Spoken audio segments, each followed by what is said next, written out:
खौफनाक बोना। उसके बड़े बड़े जर्द रंग के दांत बहुत बदहैबत थे और सुर्ख मसूड़े ऐसे थे जैसे ताजा गोश्त के लोथड़े हों जिनसे खून टपकता महसूस होता था। उसके खुले हुए मुंह का दहाना बिलाशुबा एक कान से दूसरे कान तक फैला हुआ था। वो मुस्कुरा रहा था और समीर को अपनी सांस हलक में अटकती हुई महसूस हो रही थी। उसका जिस्म बहुत छोटा सा मगर सर बहुत बड़ा था। उसकी हलकों में धसी हुई छोटी छोटी सब्ज आंखें समीर को अपने जिस्म में छेद करती महसूस हो रही थीं। उसकी भद्दी और लंबी नाक किसी तोते की चोंच की तरह मुड़ी हुई थी और आगे को बढ़ी हुई थोड़ी के बीच में नुमाया गड़ा था जिसके इर्द गिर्द इक्का दुक्का बाल नजर आ रहे थे। उसके समीर की तरफ बढ़ते फैले हुए हाथ को के हड्डियों पर मुड़ी खाल के अलावा कुछ न थे मगर उसके जिस्म की मुनासबत से बहुत बड़े थे। समीर का हलक खुश्क था और हवास गुम हो चुके थे। उसका वजूद बहुत ही मुख्तसर था, शायद 3 फुट से ज्यादा ना था। उसका चेहरा बहुत मकरू और सरापा बहुत हैबतनाक था। वो मुख्तसर सा वजूद आहिस्ता आहिस्ता समीर के ऊपर छाता जा रहा था और फिर जैसे ही उसकी हड्डियों की तरफ सख्त और बर्फ की मानिंद ठंडी उंगलियां समीर की गर्दन से मस हुई, एक घुटी घुटी सी चीख उसके हलक से निकली। समीर का सारा जिस्म पसीने में तरबतर था और वो होले होले कांप रहा था। आहिस्ता आहिस्ता उसकी आंखें अंधेरे से मानूस हो रही थीं।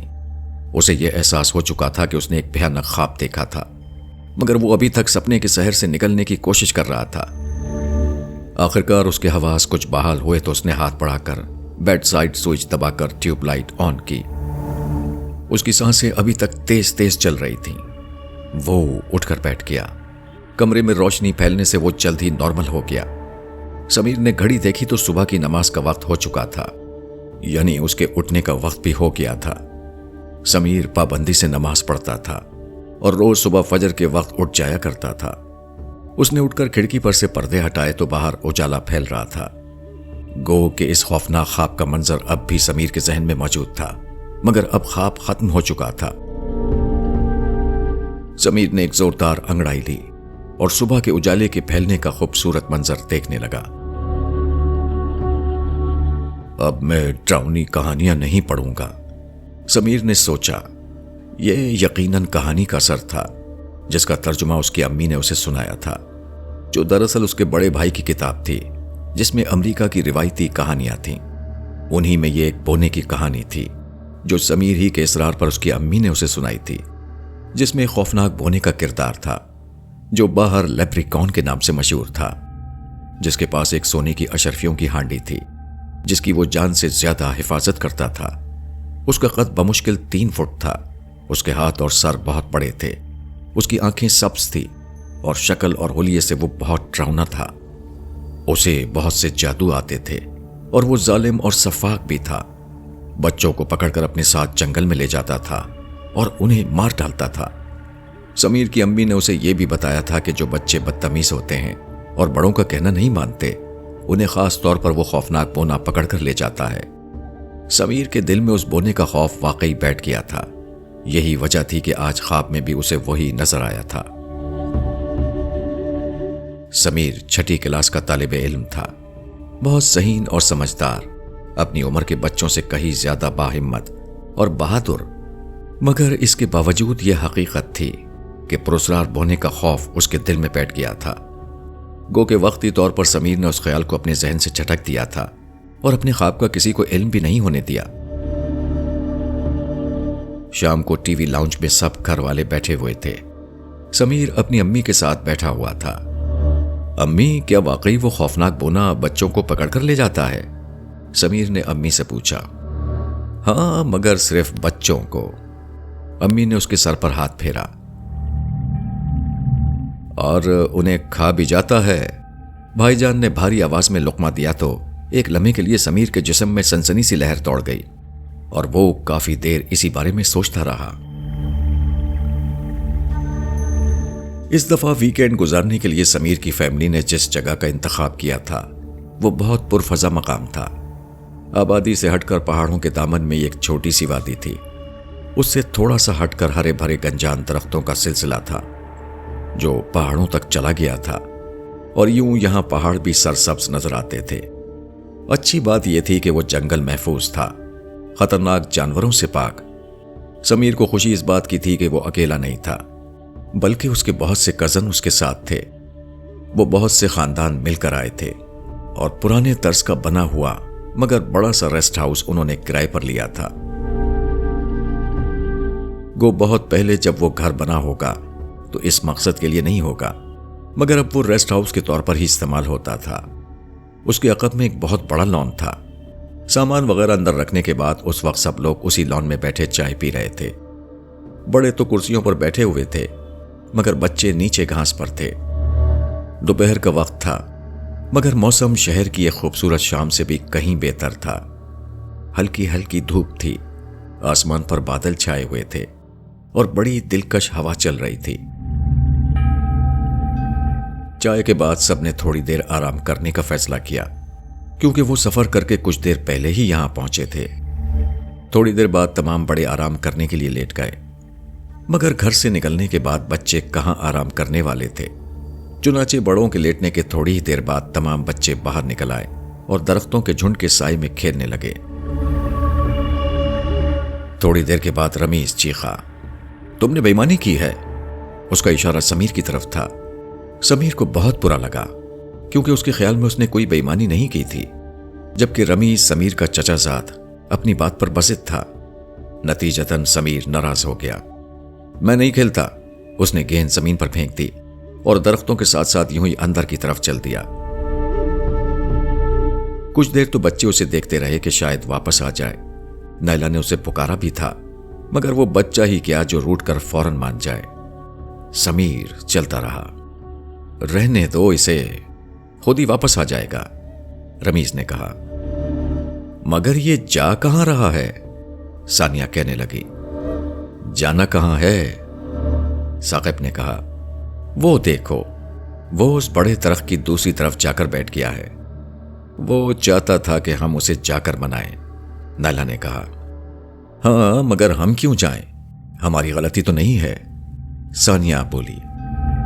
कोई नहीं, थोड़ी देर बाद खुद ही वापस आ जाएगा।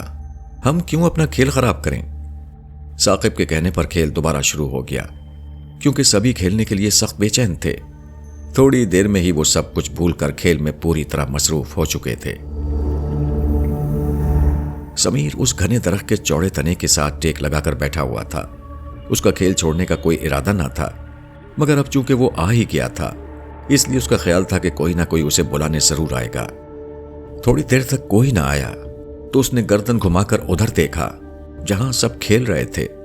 तमाम बच्चे बड़े मजे से अपने खेल में मसरूफ थे। समीर को बड़ा अफसोस हुआ। वो उठकर खड़ा ही हुआ था कि सामने एक झाड़ी में आहट हुई। समीर चौंक पड़ा। एक लम्हे को उसे खौफ महसूस हुआ, मगर दूसरे ही लम्हे उसका चेहरा खुशी से खिल उठा। झाड़ी में से एक बहुत ही खूबसूरत छोटी सी गिलहरी बाहर निकली। समीर को गिलहरियां वैसे ही बहुत पसंद थीं, और फिर इस कदर खूबसूरत गिलहरी तो उसने सिर्फ किताबों में ही देखी थी। वो बड़ी महवियत से उसकी हरकत देखने लगा। गिलहरी ने पहले एक दरख्त पर चढ़ने की कोशिश की, मगर चढ़ नहीं सकी। फिर वो आहिस्ता आहिस्ता एक समत में चलती। समीर को बहुत ही अजीब सा लगा। गिलहरियां तो तेजी से दरख्त पर चढ़ने और अपनी फुर्ती के लिए मशहूर होती हैं, फिर ये क्या था? समीर बदस्तूर गिलहरी को आहिस्ता आहिस्ता जाते हुए देख रहा था। फिर जल्दी उसे एहसास हो गया कि गिलहरी का पिछला एक पांव ठीक नहीं था। वहां तो उसे कोई कांटा चुभ गया था, या फिर चोट लगी हुई थी, जिसकी वजह से वो धीरे धीरे और थोड़ा पांव तिरछा करके चल रही थी। अगर कोशिश की जाए तो इसे पकड़ा जा सकता है, समीर ने सोचा। अगर मैं इसे पकड़ लूं तो मैं इसे रेस्ट हाउस ले जाऊंगा। वहां पर इसकी चोट पर दवाई भी लग जाएगी, और हो सकता है इस तरह वो कुछ वक्त के लिए इसे अपने पास भी रख सके। ये ख्याल आते ही समीर दबे पांव दरख्तों झाड़ियों की ओट लेता हुआ गिलहरी के पीछे चल दिया। गिलहरी अपने ताक़ुब से बेखबर थी, चुनाचे आहिस्ता आहिस्ता समीर उसके करीब होता जा रहा था। फिर जैसे ही समीर उसके ज्यादा करीब पहुंचा, गिलहरी को एहसास हो गया और वो भाग खड़ी हुई। समीर भी फौरन उसके पीछे भागा। जख्मी होने की वजह से वो फौरी तौर पर समीर की नजरों से ओझल तो नहीं हो सकी, मगर इसके बावजूद गिलहरी में अभी इतनी फुर्ती थी कि समीर उसे बावजूद कोशिश के नहीं पकड़ सका। समीर काफी देर तक, काफी दूर तक उसके पीछे भागता रहा। गिलहरी कभी किसी झाड़ी में घुस जाती थी और कभी किसी दरख्त की खो में। समीर थक हार कर एक दरख्त के तने के साथ टेक लगाकर बैठ गया। गिलहरी अब गायब हो चुकी थी और समीर भी थक चुका था। उसकी सांसें फूल गई थीं, माथे पर पसीने के कतरे उभर आए थे। समीर की सांसें बहाल हुई तो उसने अपने इर्द गिर्द देखा और अगला एहसास ही इंतहाई खौफनाक था। उसे अपने रोंगटे खड़े होते हुए महसूस हुए और खौफ की एक लहर उसके तमाम जिस्म में दौड़ गई। उसके चारों तरफ अंधेरा फैला हुआ था और सन्नाटा ही सन्नाटा था।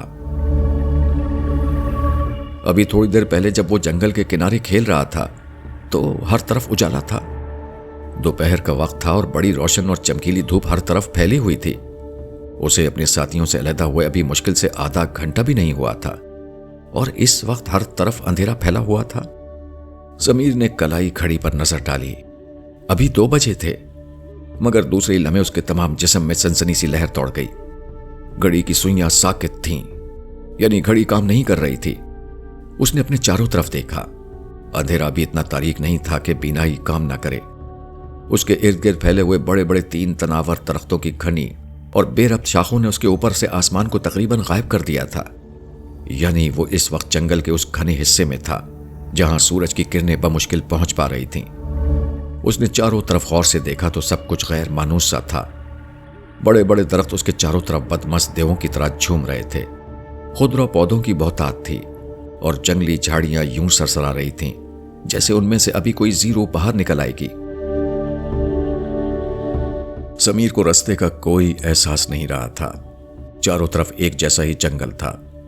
उसे समझ नहीं आ रहा था कि किस तरफ जाए। सुकूत ऐसा था कि उसे अपनी तेज होती हुई धड़कनों की आवाज भी साफ सुनाई दे रही थी। ऐसे में कोई सरसराहट भी होती तो उसका बेचैन दिल छाती तोड़ने पर आमादा हो जाता। समीर के आसाब पर छा जाने के लिए यह माहौल बहुत था और अब खौफ पूरी तरह उस पर गालिब आ चुका था।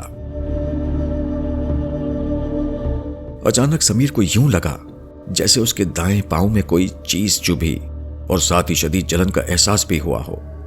समीर उठकर खड़ा हुआ और बगैर सोचे समझे दिल में दुआएं पढ़ता हुआ एक समत में अंदाजे से चल दिया। इस हकीकत से कतई बेखबर कि वो बिल्कुल गलत समत में चल पड़ा था। अब जलन के साथ साथ दर्द भी होने लगा था जो आहिस्ता आहिस्ता शदीद से शदीद तर होता जा रहा था। उसने नजर अपने पांव पर डाली तो पिंडली का वो हिस्सा जहां जलन हो रही थी बिल्कुल लाल हो चुका था और सूजता जा रहा था। समीर के हवास आहिस्ता आहिस्ता उसका साथ छोड़ रहे थे। खौफ उसकी रग रग में उतरता जा रहा था। उसे अपना सारा जिस्म लरसता हुआ महसूस हो रहा था। तेज हवा के झोंके न सिर्फ उसे अपने जिस्म में चुभते हुए महसूस हो रहे थे, बल्कि हर तरफ फैली हुई खामोशियों में सीटियां बजाती हुई हवा झाड़ियों और दरख्तों के पत्तों में से गुजरती तो समीर का सारा वजूद काम कर रह जाता। हर लम्हे, हर लहजे, हर सरसराहट पर ऐसा लगता जैसे अभी किसी झाड़ी के पीछे से, किसी दरख्त की ओट से कोई निकलकर उसे पकड़ लेगा और फिर अचानक उसे अपनी पुश्त पर कदमों की चाप सुनाई दी। वो एक लम्हे के लिए रुक गया।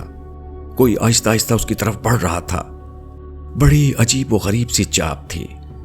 वो कम से कम इंसानी कदमों की आवाज नहीं थी। समीर का सारा जिस्म पसीने में नहा गया और हाथ पांव में सुइयां सी चुभने लगीं। उसे अपना सांस हलक में अटकता हुआ महसूस हुआ और वो सरपट भाग खड़ा हुआ। उसके पीछे आने वाली आवाजें भी तेज हो गई थीं और शायद उसे किसी मुबहम सी आवाज में पुकारा भी गया था, मगर उस वक्त वो कुछ भी समझने के काबिल ना था। जल्द ही उसे एहसास हुआ कि उसकी टांगें उसका साथ नहीं दे रही और जिस्म से जान निकलती हुई महसूस हो रही थी। उसका जिस्म तपने लगा था और फिर जैसे उसकी हिम्मत जवाब दे गई। उसे ठोकर लगी थी। वो बुरी तरह लड़खड़ाया और जमीन पर ढेर हो गया। कदमों की आवाज अब उसके पास आकर रुक गई थी। कोई उस पर झुक रहा था।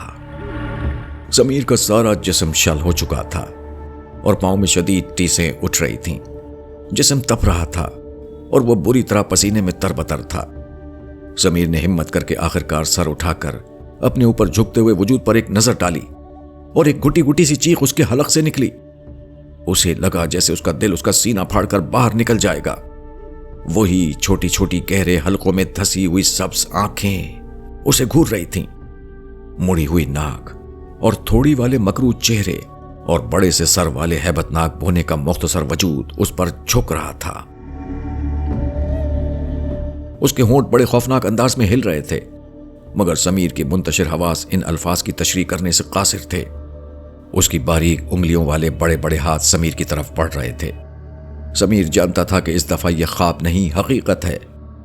एक जोरदार चीख मारने की आखिरी ख्वाहिश समीर के अंदर ही घुट कर रह गई थी और उसके हवासों ने उसका साथ छोड़ दिया था।